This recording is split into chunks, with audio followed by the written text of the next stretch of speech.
Kementerian Pertahanan Rusia merilis rekaman aksi penembak jitunya yang sukses menghancurkan satu drone Ukraina. Rekamannya beredar di Telegram pada Selasa 25 Juni 2024. Dalam keterangan unggahan disebutkan penembak jitu Rusia menghancurkan drone FPV Angkatan Bersenjata Ukraina yang sedang terbang dan beroperasi mengintai.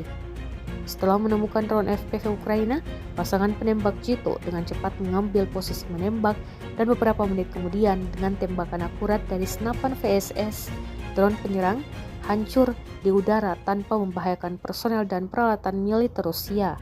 Selain SVD dan VSS klasik, penembak jitu unit Arktik dipersenjatai dengan senapan sniper Orsis T-5000 modern dengan pemandangan pencitraan thermal yang memungkinkan mereka mencapai target secara akurat, baik siang maupun malam dalam kondisi cuaca apapun hingga pada jarak 1 km.